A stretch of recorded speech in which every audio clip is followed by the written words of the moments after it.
Buvons à la gloire de Marc Brice et de ses valeureux fouleurs des lions indomptables.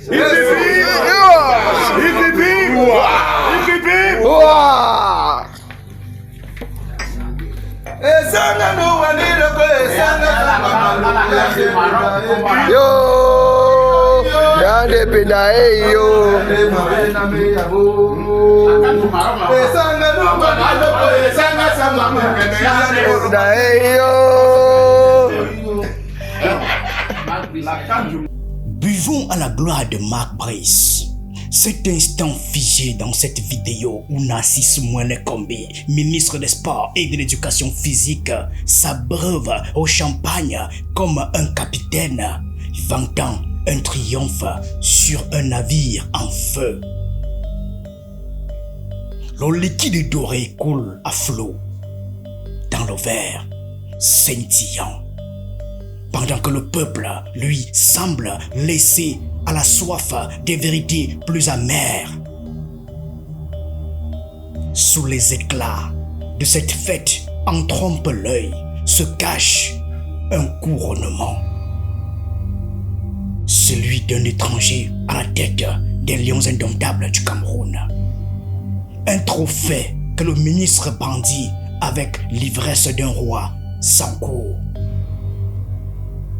Ce triomphe, né du match du 25 mars 2025 où le Cameroun écrasa la Libye 3 buts à 1 au stade Omnisport Amadou Ahidjo de Yaoundé, est une victoire en apparence.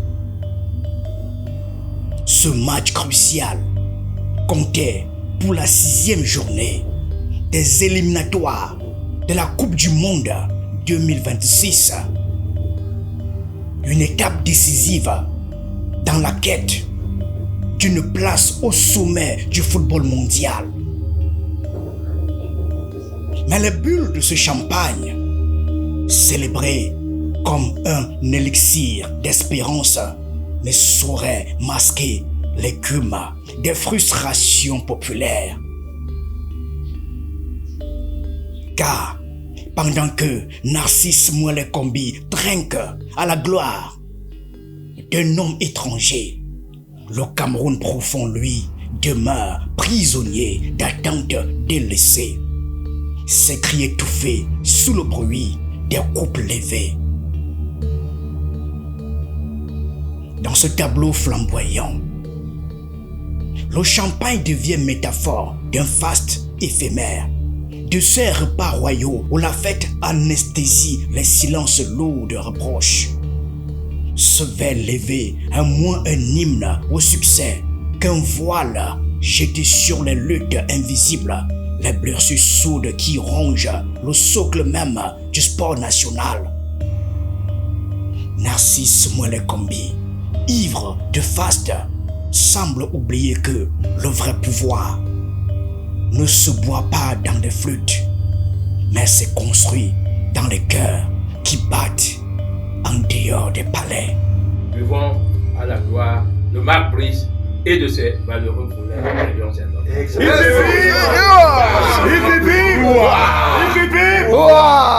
Mais derrière les éclats de cette victoire, une victoire qui faisait naître l'espoir, la réalité brutale ne tarda pas à rattraper les lions indomptables du Cameroun. Le féerie du 25 mars s'est lentement transformé en déception cuisante, et cela bien avant même l'épreuve des barrages. Les lions indomptables s'inclinaient face au Cap-Vert, un réveil qui scellait en réalité leur sort pour la qualif directe à la Coupe du Monde 2026. Terminant deuxième du groupe D avec 19 points contre 23 pour leurs rivaux. Les Camerounais étaient contraints à la dure, très dure épreuve des barrages. Et c'est dans ce contexte fragilisé que le Cameroun affronta la République démocratique du Congo, la RDC, le 13 novembre 2025 à Rabat. Une défaite cruelle, 1 but contre 0. Chancel Mbemba vint mettre fin à tout espoir. À la 92e minute, comme un clin d'œil au roi. Ce réveil retentissant, lourd de conséquences, souleva un vent de contestation sur la toile. On commença à questionner la stratégie, la gestion et surtout la capacité du Belge Marc Brice à mener cette équipe vers la gloire tant promise. Si le champagne avait coulé à flot quelques semaines plus tôt, il ne masque plus aujourd'hui les doutes amers d'un pays qui s'interroge. L'entraîneur belge incarne-t-il vraiment ce renouveau tant vanté? Ou est-il devenu, malgré lui, le miroir d'un système instable et d'une équipe incapable de franchir les paliers les plus décisifs? On part où avec ce genre de coach qui ne comprend pas les sentiments de 30 millions de Camerounais? N'est-ce pas?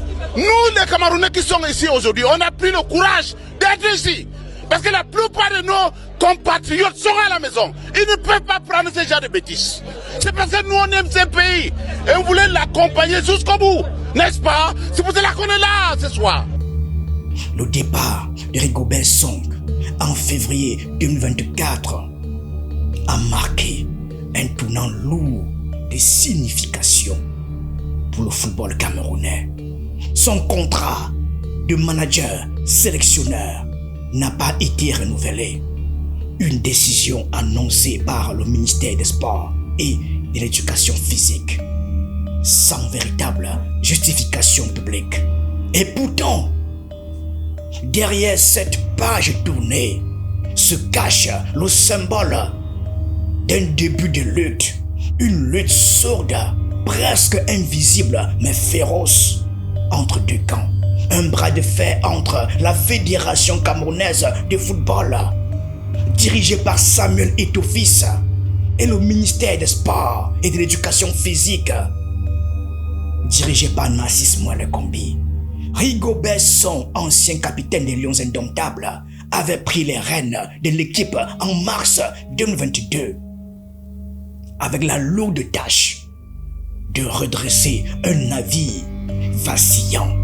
Son bilan mitigé, marqué par des résultats en dents de scie et une élimination précoce à la CAN 2024 en Côte d'Ivoire, nourrissait déjà les critiques. Mais le non-renouvellement de son contrat a ouvert un long bras de fer institutionnel où chacun semble tirer la couverture à soi, au détriment bien sûr de la stabilité et des ambitions de la sélection nationale.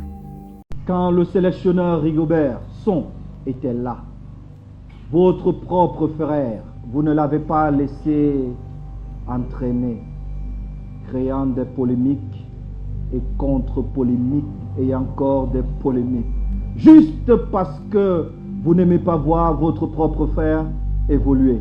C'est la seule raison pour laquelle vous l'avez fait. Rien d'autre.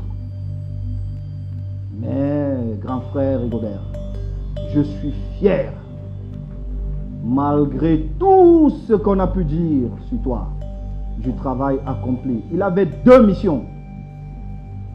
Qualifier le Cameroun pour la Coupe du Monde, qualifier le Cameroun pour la CAN. Il a rempli ses missions. Il a même rajeuni votre équipe sous vos yeux. Mais vous n'avez pas accepté ça parce que c'est un Camerounais.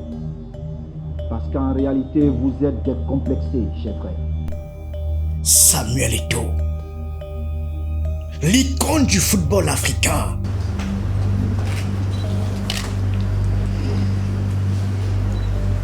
Merci. Devenu homme fort des arcanes sportives camerounaises, a pris les rênes de la Fédération camerounaise de football, la FECAFOOT, en 2021.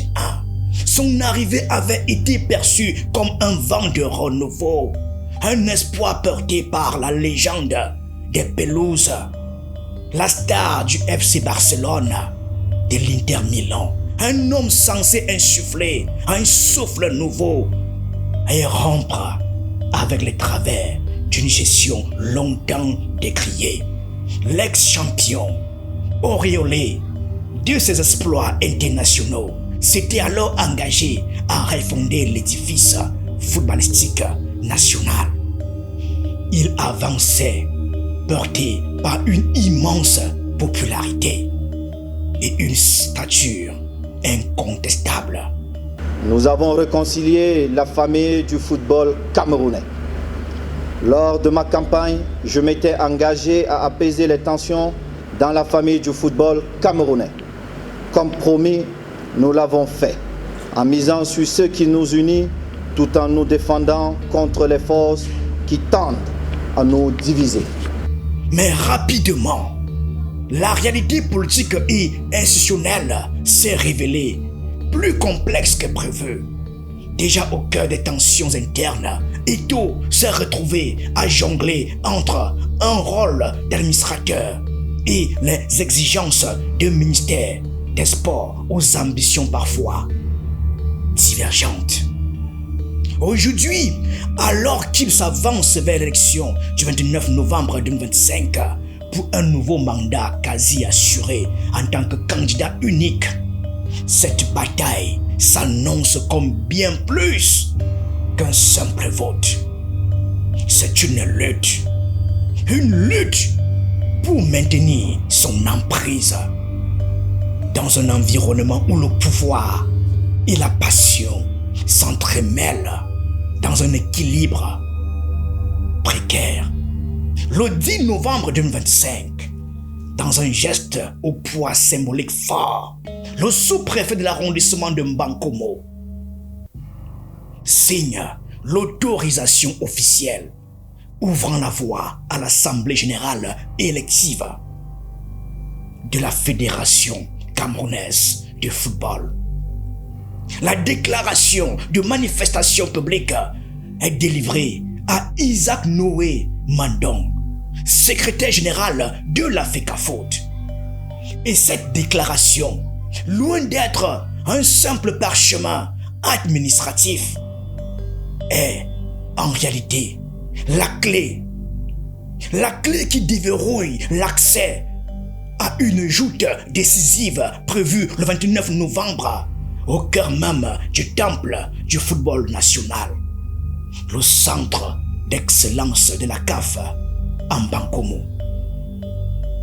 Ce rendez-vous électoral, sous l'œil scrutateur des différentes factions, sonne comme le prélude d'un nouveau chapitre. Un combat où s'entrelacent pouvoir, passion et enjeu. Samuel Eto'o, président sortant et seul candidat officiel, s'apprête à défendre son trône dans un climat électrique marqué par les défis et les confrontations entre pouvoir fédéral et pouvoir politique. Vous l'aurez compris, le rythme de transformation de l'écosystème de notre football ne va pas faiblir. Et ce, pour une bonne raison. Il est l'un des défis que notre pays doit relever. Le 12 novembre 2025, la FECAFOOT saisit officiellement le ministère des Sports, sa tutelle. Elle lance un appel appuyé à la désignation de ses représentants chargés de veiller au bon déroulement des élections à venir. Cette démarche, loin d'être un simple formalisme, cherche à déployer un écran de légitimité et de transparence autour de l'Assemblée générale élective fixée au 29 novembre en Mbankomo. En impliquant explicitement et volontairement le ministère dans la supervision, la fédération tente alors d'adosser son processus à une caution institutionnelle, à défaut d'un véritable consensus. Mais ce dialogue affiché, ce n'est qu'une porte entrouverte sur un bras de fer imminent. 2 jours plus tard, le 14 novembre, Narcisse Mouelé Kombi, ministre des Sports et de l'Éducation physique, brise cette fragile alliance avec une lettre sans concession. Il adresse une mise en garde cinglante au président Samuel Eto'o-Fils. Il dénonce un processus électoral entaché, je cite, d'irrégularités flagrantes et de manœuvres opaques de nature à saper la crédibilité même de la FECAFOOT. Dans sa missive, le ministre rappelle que depuis le 21 août, il avait ordonné la correction des dérives et le retour strict au statut de la FECAFOOT, de la CAF et bien évidemment de la FIFA, validé en juillet 2021 et reconnu par l'État. Il affirme qu'aucune caution ne sera donnée tant que des foyers de conflit persisteront, menaçant la paix sportive. Il exige donc la suspension immédiate de l'Assemblée générale élective. Il réclame des mesures correctrices pour garantir un scrutin juste, transparent et conforme aux normes nationales et internationales. Voici d'ailleurs le contenu de la lettre. Monsieur le Président, par correspondance du 12 novembre 2025 d'objets et de références susmentionnés, vous m'avez saisi à l'effet de me demander de désigner 2 représentants du ministère des Sports et de l'Éducation physique, MINSEP, à l'Assemblée générale élective que vous projetez le 29 novembre prochain au Centre d'excellence CAF de Mbankomo. Y faisant suite, je suis au regret de vous annoncer qu'en l'état actuel de la situation, il m'est impossible d'accéder à cette demande qui apparaît en contradiction flagrante avec les recommandations contenues dans la correspondance que je vous ai adressée le 21 août dernier. Par cette correspondance, je vous demandais, en substance, de prendre les dispositions idoines en vue de régler tous les aspects contentieux ou litigieux et d'aplanir toutes les irrégularités légitimement dénoncées par différents acteurs concernés par le processus électoral à la Fédération camerounaise de football. Je vous invitais, par ailleurs, à respecter scrupuleusement les textes organiques de la FECAFOOT, particulièrement les statuts issus du cadre consensuel FECAFOOT, CAF, FIFA, du 13 juillet 2021, qui demeurent les seuls en vigueur reconnus par l'État. Il s'agissait aussi, pour vous, de vous conformer à la réglementation nationale, de même qu'aux principes et valeurs de l'olympisme, de sorte que soit mis en place un cadre consensuel, inclusif, collaboratif et apaisé entre toutes les parties prenantes, afin que les intérêts des uns et des autres soient normalement pris en compte et qu'aucune ne soit arbitrairement lésée ou frustrée. La perspective étant l'organisation à tous les échelons d'élections assurant l'égalité et l'équité entre les candidats, avec des organes électoraux indépendants, impartiaux, neutres, ainsi qu'un corps électoral conforme aux dispositions légales et statutaires, notamment celles relatives aux conditions d'éligibilité. Nonobstant ces orientations et persistant dans votre attitude récurrente de défiance envers la tutelle ministérielle, vous avez continué, contre vents et marées, à piloter un processus électoral entaché de diverses irrégularités abondamment décriées par des acteurs du football comme étant frauduleuses. Tant que subsisteront des aspérités critiques, problématiques et polémiques, vecteurs potentiels de troubles à l'ordre public, le ministre des Sports et de l'Éducation physique, en vertu de ses prérogatives de garant de l'ordre public sportif, n'avalisera ou ne cautionnera un processus électoral porteur de germes de tension, de conflits et de divisions dans la grande famille du football camerounais. Aussi bien, je réitère la nécessité pour vous de surseoir au processus électoral que vous avez initié et de prendre préalablement des mesures correctives utiles et appropriées, promptes et adéquates, dans le souci d'aboutir à un processus électoral crédible, régulier, transparent et ouvert, conformément tant aux lois et règlements de la République qu'aux dispositions statutaires valides et pertinentes de la FECAFOOT, ainsi que de ses instances fêtières internationales. Veuillez agréer, Monsieur le Président, l'expression de ma parfaite considération. Cette lettre relance une crise majeure, une crise latente depuis 2024 qui déchire le football camerounais. Elle met à nu la fracture profonde entre la fédération autonome et la tutelle étatique, entre ambition personnelle et impératif institutionnel.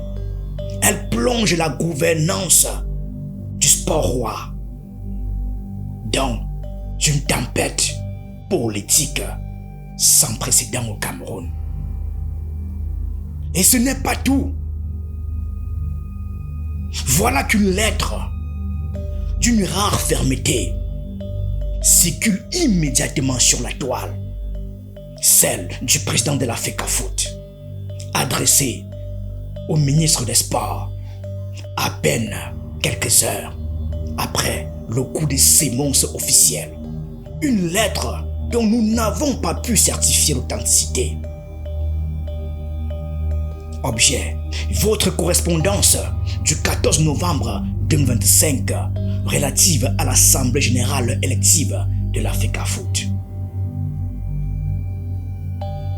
Samuel Eto'o, prenant la plume, ne laisse planer aucun doute. Il accuse réception du refus du MINSEP d'envoyer ses représentants pour superviser la grande messe électorale de Mbangomo. D'emblée, il décortique les contradictions du ministre. Il pointe les failles juridiques et il fustige les risques de viol des principes d'autonomie et de non-ingérence consacrés par l'État et les instances internationales.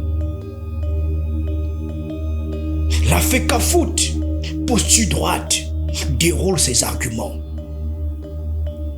Aucune loi, dit-elle, ne subordonne la désignation des représentants du ministère aux recommandations antérieures. Ni les textes, ni le courrier du 21 août n'imposent de suspension ni de veto sur le processus, autant pour moi. Le président s'inscrit alors dans une défense acharnée de la compétence exclusive des organes fédéraux et de l'interdiction de toute ingérence. La lettre, à la fois technique et politique, réaffirme l'autonomie de la fédération. Elle rappelle la compétence électorale des seuls organes statutaires. Et elle met en garde le Cameroun contre le risque bien réel de contentieux sportif international. Samuel Eto'o martèle: le déroulé des élections ne dépend pas d'une position administrative étrangère au statut. Le rôle du ministère, s'il existe, est celui d'accompagnateur, pas de censeur. Le ton est ferme, sans trembler. Voici le contenu de cette lettre. À Monsieur le ministre des Sports et de l'Éducation physique, Yaoundé. Objet: votre correspondance du 14 novembre 2025 relative à l'Assemblée générale élective de la FECAFOOT. Monsieur le ministre, j'ai l'honneur d'accuser réception de votre correspondance en date du 14 novembre 2025 par laquelle vous indiquez ne pas être en mesure de désigner les représentants du MINSEP pour l'Assemblée générale élective de la FECAFOOT.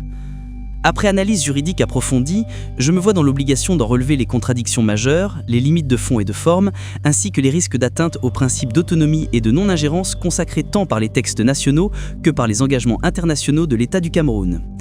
Vous fondez votre refus sur le fait que la situation actuelle serait en contradiction flagrante avec vos recommandations antérieures. Or, aucune norme légale ou réglementaire ne subordonne la désignation des représentants du MINSEP à l'exécution préalable de recommandations administratives.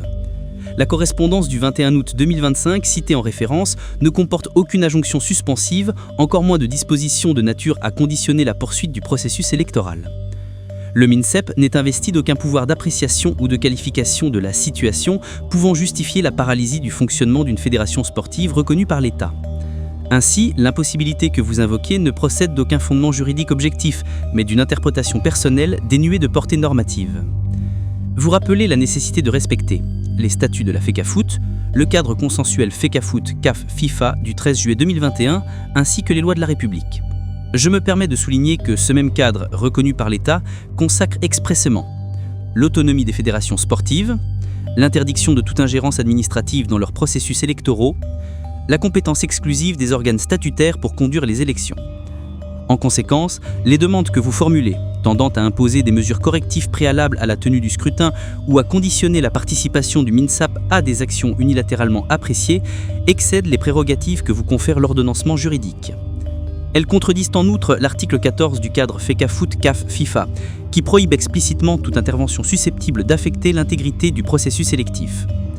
Le ton de votre correspondance, mêlant refus, avertissement, appréciation personnelle, critique de contexte et menace implicite de non-reconnaissance du scrutin, peut objectivement être interprété comme une tentative d'influence sur un processus électoral autonome, une pression administrative dépourvue de base légale, voire une atteinte à l'équilibre des relations entre l'État et une association investie d'une mission de service public, mais régie par le droit privé. Une telle posture, même involontaire, fait courir au Cameroun un risque réel de contention internationale et de sanctions disciplinaires, conformément aux règles de la FIFA et de la CAF relatives aux ingérences gouvernementales.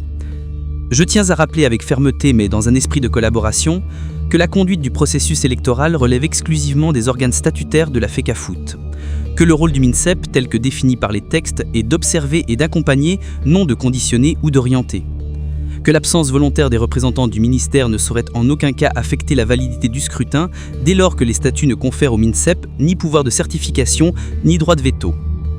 La FECAFOOT demeure ouverte au dialogue, à la transparence et à toute collaboration conforme au droit. Aussi, je vous prie de bien vouloir reconsidérer votre décision afin de permettre aux représentants du MINSEP de prendre part au processus conformément à l'esprit d'apaisement et de respect institutionnel que vous évoquez vous-même dans votre correspondance. Toutefois, je tiens à préciser que conformément aux statuts et aux normes internationales, le déroulement des élections ne saurait être suspendu, retardé ou conditionné par une prise de position administrative étrangère à nos textes. Je vous prie d'agréer, Monsieur le Ministre, l'expression de ma considération respectueuse mais ferme. Le président de la FECAFOOT. La tension monte d'un cran. Narcisse Mouela-Kombi intensifie son offensive. Par une lettre adressée au MINAT, le ministre des Sports réclame l'interdiction pure et simple de toute assemblée constitutive ou élective dans le football à travers tout le pays, ciblant volontairement l'Assemblée générale élective de la FECAFOOT, prévue le 29 novembre à Bankomo. Cette demande, ce n'est pas une simple mesure administrative. C'est une manœuvre. Et cette manœuvre, elle est stratégique, lourde de conséquences.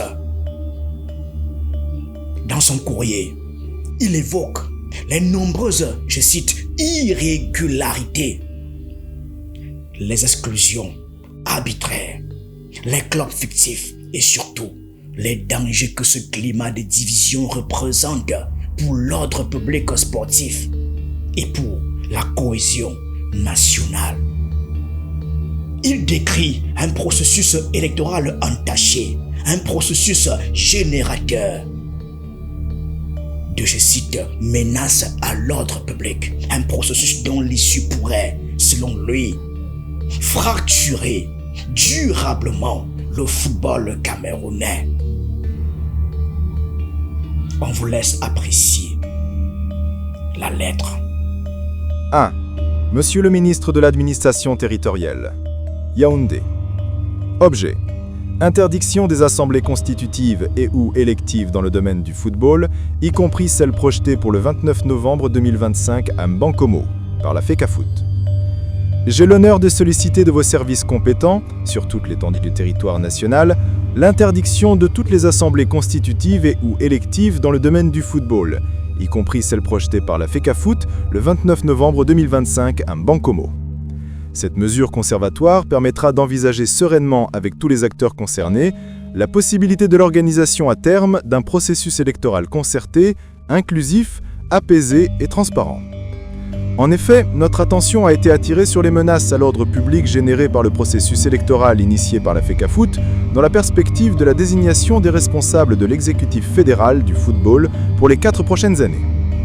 Par correspondance datée du 21 août 2025, nous avons prescrit au président de la FECAFOOT, eu égard aux multiples récriminations de nombreux acteurs et autres candidats potentiels, d'apporter des correctifs au processus électoral par lui initié, afin de parvenir au règlement préalable de tous les problèmes soulevés, à la correction des irrégularités dénoncées et au respect scrupuleux des statuts en vigueur, ceux du 13 juillet 2021, issus du cadre concerté FECAFOOT, CAF, FIFA et de tous les acteurs du football.